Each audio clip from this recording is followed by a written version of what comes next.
பதவி உயர்ந்தாலும் பணிவு குறையாத ஒரு மனிதர். நமக்கெல்லாம் ஒரு அரசியல் ஆசானாக, அரசியல் களத்திலேயே அனுபவம் மிக்கவராக இருக்கும் எங்களின்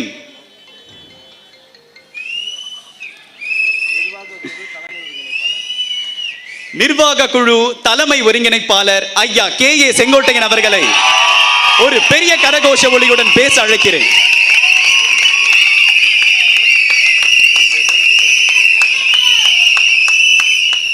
இணைய நிகழ்ச்சியின்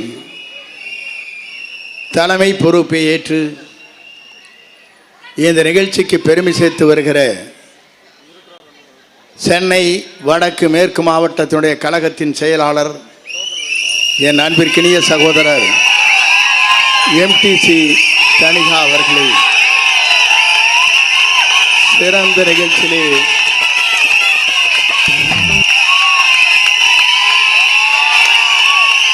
கலந்து கொண்டு ஆர்ப்பரிக்கிற கூட்டமாக இருந்தாலும் சரி, தேர்தல் களமாக இருந்தாலும் சரி,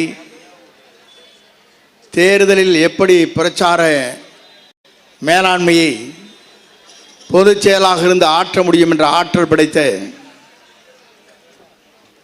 இன்று மற்றவருக்கு சிம்ம சொப்பனமாக விளங்கி கொண்டிருக்கிற அன்பிற்கினிய சகோதரர் ஆதவ் அர்ஜுன் அவர்களே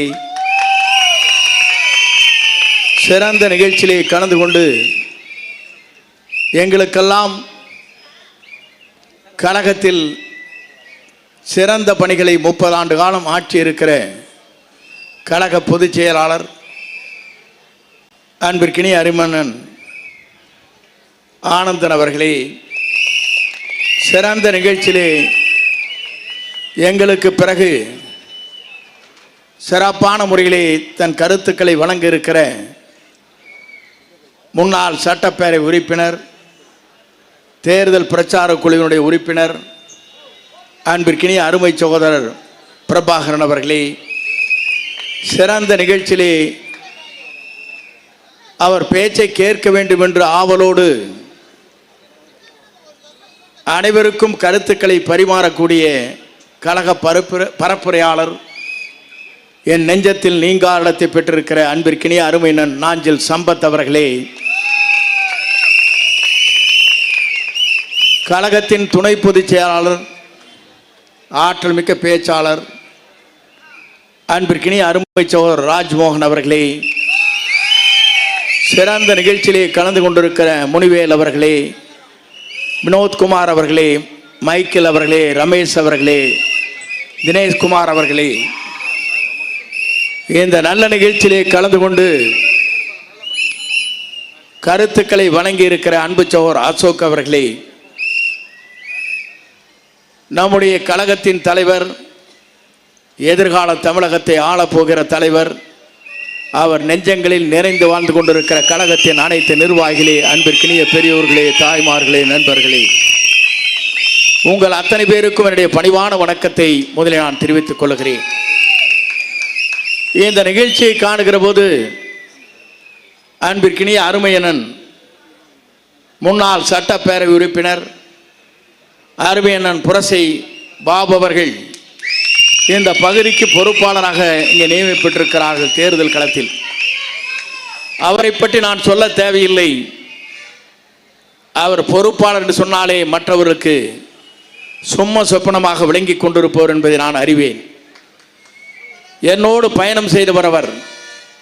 ஆகவே அவரை பற்றி நான் கருத்துக்கள் சொல்வதை காட்டிலும் அன்பு சகோதரர் தனிகா அவர்களை பற்றி சொல்லுகிற போது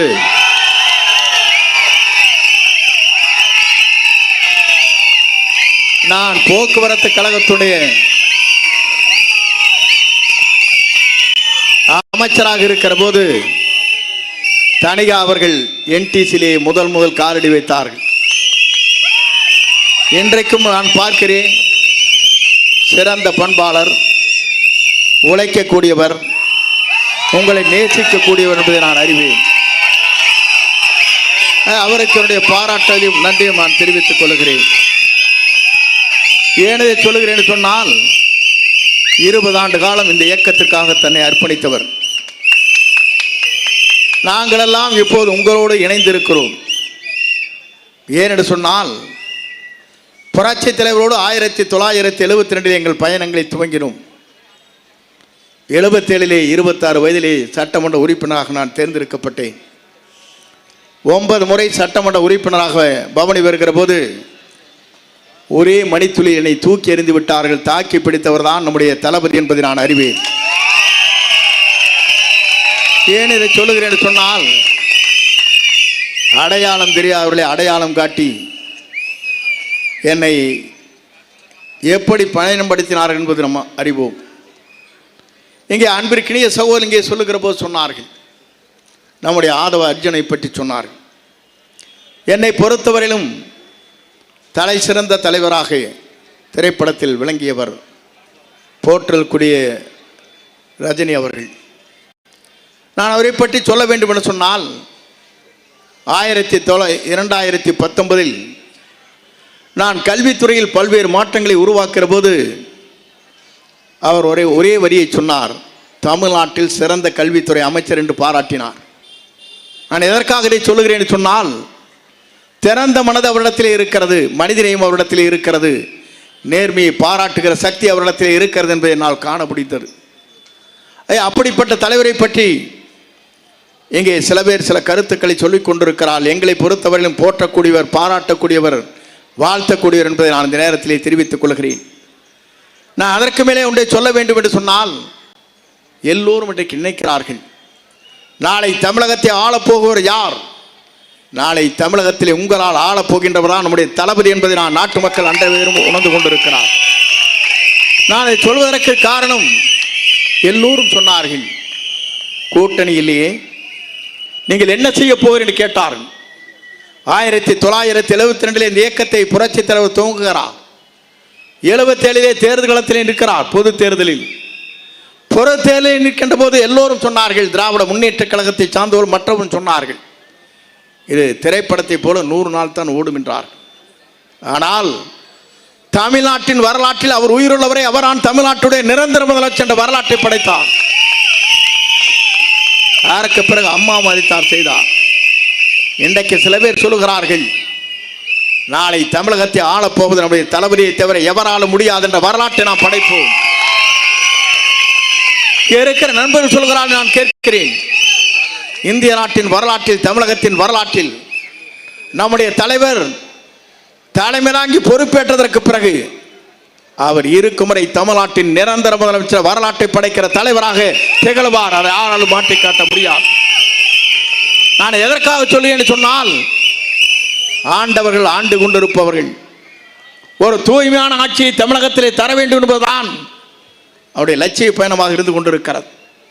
இந்த லட்சிய பயணம் எப்படி நாட்டு மக்கள் இன்று கேட்டுக்கொண்டிருக்கிறார் சொன்னால், இந்திய நாட்டின் வரலாற்றில், தமிழகத்தின் வரலாற்றில் ஒரு தூய்மையான ஆட்சி நடைபெற வேண்டும் என்பதுதான் நம்முடைய ஆசை.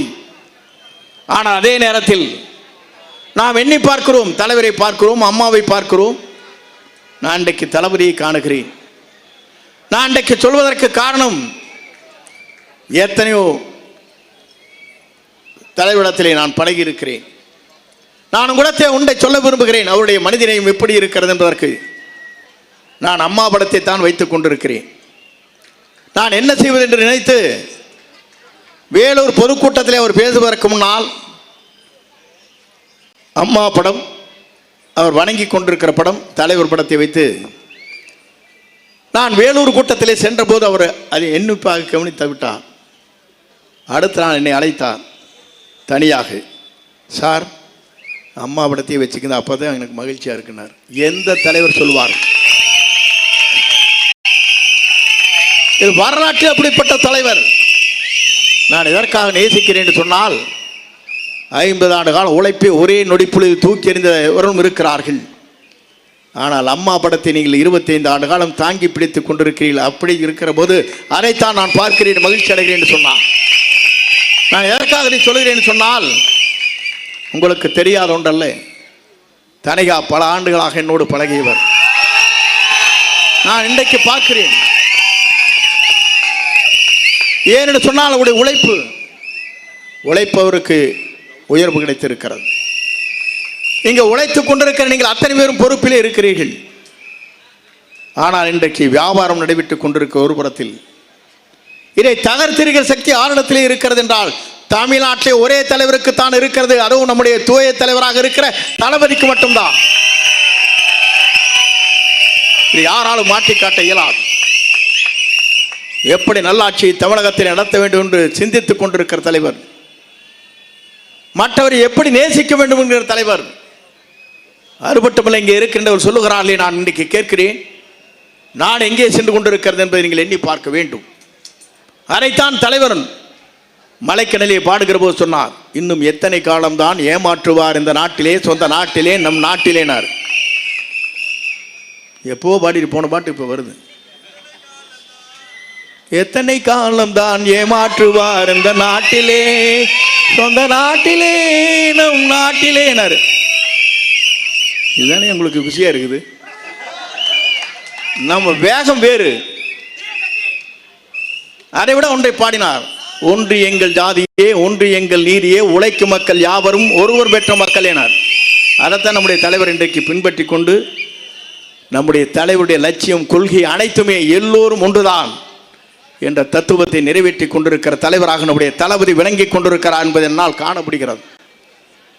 நான் எதற்காக சொல்கிறேன் சொன்னால், எல்லா ஆட்சியிலும் பார்த்தாகி இருக்கிறது. டெல்லியில் இருக்கிற பல தலைவரை நான் சந்திக்கிற வாய்ப்பு அம்மாளால் கிடைத்தது. நான் எதற்காக இதை சொல்லுகிறேன் சொன்னால், ஒரு தூய தலைவரிடத்தில் நான் இன்றைக்கு வந்து அவரோடு இணைந்து இந்த பணியாற்றுகிற வாய்ப்பு எனக்கு கிடைத்திருக்கிறது. உண்மையிலே இன்றைக்கு நான் சொல்லுகிறேன், எனக்கு 20 வயது குறைந்திருக்கிறது. நான் எதற்காக சொல்லுகிறேன் சொன்னால், உங்களோடு இணைந்து பணியாற்றுகிற போது தான் தெரியும் இளைய ரத்தங்கள் எப்படி ஓடிக்கொண்டிருக்கிறது, நாட்டை மாற்றுவதற்காக நீங்கள் எப்படி துடித்துக் கொண்டிருக்கிறீர்கள் காணப்படுகிறது. இங்கே பேசுகிறோர் சொன்னார்களே, ஒரு தூய ஆட்சி தமிழகத்தில் வேண்டும். எல்லோருடைய கருத்து இதுதான். ஆண்டவரும் போதும் ஆண்டு கொண்டிருப்பவரும் சரியாக இல்லை என்பதுதான் தமிழ்நாட்டு மக்களுடைய நிலை. எல்லோரும் சொல்லுகிற கருத்து ஒன்றுதான். பொருளாதாரத்தில் இன்றைக்கு தமிழகம் பின்தங்கி கொண்டிருக்கிறது. இன்றைக்கு தமிழகத்தை பொறுத்தவரை சட்ட ஒழுங்கு சரியாக இல்லை, பெண்களுக்கு பாதுகாப்பு இல்லை, பாலியல் குற்றங்கள் நடைபெறுகிறது. இங்கே குழந்தைகள் கூட நடமாட முடியாமல் தடுமாறி கொண்டிருக்கிற, பள்ளிக்கு செல்கிற குழந்தைகளுக்கு கூட போதைப் பொருட்கள் கிடைக்கிறது. இதை முறியடிக்கிற சக்தி ஆரிடத்திலே இருக்கிறது சொன்னால், மே மாதம் தேர்தல் முடிவு அறிவிக்கின்ற போது அவர்தான் தமிழ்நாட்டின் நிரந்தர முதலமைச்சர் என்ற வரலாற்றை படைக்கிற போதுதான் அது உருவாகும். நான் எதற்காக சொல்லுவேன் சொன்னால், ஏப்ரல் மாதம் நம்முடைய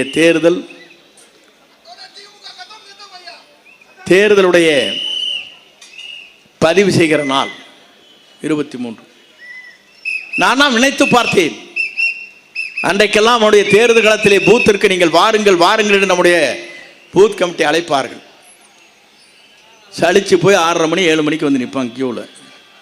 ஆனால் இன்றைக்கு நிலையை பார்க்கின்ற போது 4 மணிக்கே நீங்கள் போய் 10 மணிக்குள்ள ரிசல்ட் போட்டு வந்துடுவீங்க. அதுதான் நடக்க போகுது. தளபதி தான் வெற்றி பெற்றார் என்ற வரலாறு 10 மணிக்குள்ள முடிஞ்சிரு. கவுண்டிங்லாம் வேண்டியதில்லை, கவுண்டிங் பண்ண வேண்டிய வேலை இல்லை. மே மாதம் கவுண்டிங்கிறதுக்கு வேலையும் கிடையாது. 10 மணிக்குள்ள ரிசல்ட் நமக்கு தெரிஞ்சிரு. நம்முடைய வெற்றி கழகத்துடைய தலைவர், வெற்றி தளபதி தலைவராக வருவார். அதை யாராலும் மாற்றி காட்ட முடியாது என்ற வரலாறு படைக்கப்படும். நான் உங்கள் வேகத்திலாம் பார்க்க எனக்கே பயமாக இருக்குது. எங்கே போட்டு முடிச்சிருவீங்களே, எங்கே போட்டு நசுக்கிடுவோம் பயமாக இருக்குது. அப்போல்லாம் ஃப்ரீயாக வருவாங்க, ஜாலியாக போவாங்க. மேடைக்கு ஆளை பிடிச்சிருந்தா அங்கே உட்கார வைப்பாங்க. கூட்டம் வரும். கூட்டத்தில் இருக்கிற எல்லாருமே கடைசியில் இறுதியாக பேசுகிற போது ஒருத்தர் இருக்க மாட்டேன், சேரை எண்ணி பார்த்துக்க வேண்டியதான். ஆனால் அதற்கு 1 கோடி ரூபாய் செலவாகிறது. மகளிர் மகாநாட்டு நடத்த வேண்டும் என்று சொன்னால் 120 கோடி ரூபாய் செலவு கோவையில். ஆனால் 1 ரூபாய் கூட செலவு செய்யாமல் இவ்வளவு கூட்டங்கள் வருகிறது என்று சொன்னால் நம்முடைய வெற்றி தளபதியை தவிர யாருக்கும் இல்லை. நான் எதற்காக இதை சொல்லுகிறேன் சொன்னால், தமிழ்நாட்டில் பணம் கொடுக்காத வர ஒரே கூட்டம் நம்ம கூட்டம் தான். நீங்க எதை எதிர்பார்த்து வருகிறீர்கள்? எதுவும் இல்லை. நாடு நலம் பெற, நாட்டு மக்கள் நலம் பெற, இளைஞருடைய எதிர்காலத்தை மனதிலே கொண்டுதான் நல்லாட்சி தமிழகத்திலே மலர வேண்டும் என்ற நோக்கத்தோடு தான் நீங்கள் நல்லெண்ணத்தோடு இங்கே பயணத்தை மேற்கொண்டிருக்கிறீர்கள். உங்களுக்கெல்லாம் என்ன இளைஞர்களாக இருக்கிற உங்களுடைய எண்ணங்கள் என்னென்று சொன்னால், தமிழ்நாட்டில் மீண்டும் ஒரு மாற்றங்கள் உருவாக்கப்பட வேண்டும். தூய்மையான ஆட்சி தமிழகத்தில் தேவை. படித்த இளைஞர்களுக்கு வேலைவாய்ப்பு உத்தரவாதம் கிடைக்கப்பட வேண்டும். சாலைகள் மேம்படுத்தப்பட வேண்டும். நான் ஒன்றை சொல்கிறேன், இந்த ஆட்சி மாற்றங்களுக்கு பிறகு ஒரு பாட்டில் தண்ணி 15 ரூபாய்க்கு விற்கிறதா. மேலை நாடுகளே போய் பார்த்தால் தெரியும், எங்க டேப்பு திருப்பினா தண்ணி குடிக்கலாம். அவ்வளவு சுற்றுச்சூழல் பாதிக்கப்படுகிறது. இதையெல்லாம் மாற்றி காட்டுகிற தலைவராக நம்முடைய தலைவர் வருவார். நீங்கள் 15 ரூபாய் கொடுத்து பாட்டிலை குடிக்கின்ற தண்ணீரை நீங்கள் பெற தேவையில்லை. தூய்மையான தண்ணீர் எங்கு வேண்டுமானாலும் நீங்கள் குடிக்கலாம். அதை உருவாக்குவார். அந்த மனது அவரிடத்திலே இருக்கிறது. அந்த தூய எண்ணம் அவரிடத்திலே இருக்கிறது. நான் இதெல்லாம் சொல்வதற்கு காரணம், நான் பல தேர்தலை சந்தித்து விட்டு பல தலைவரோடு பேசிவிட்டு பல ஆண்டுகள் 45 ஆண்டு காலம் முருடி வருவதற்கு பிறகு உங்களை சந்திக்கிற வாய்ப்பு எனக்கு கிடைத்திருக்கிறது. உண்மையிலே இளைஞர்களாக இருக்கிற நீங்கள் எதிர்காலத்தை நோக்கி உங்கள் பயணங்களை மேற்கொள்கிறீர்கள். சிறந்த ஆட்சியை தமிழகத்திலே தர வேண்டும் என்று துடித்துக் கொண்டிருக்கிறீர்கள். ஏழையின் கண்ணீர் துடைக்கப்பட வேண்டும் என்று நீங்கள் எண்ணுகிறீர்கள். ஏழையின் கண்ணீர் மட்டுமல்ல, பெண்களுக்கு முழு பாதுகாப்பு அளிக்கப்பட வேண்டும் என்று கருதுகிறீர்கள். நானே குறிப்பிடுவதற்கு காரணம், சுதந்திரம் பெற்றவுடனே அண்ணல் காந்தி ஒன்றை சொன்னார்.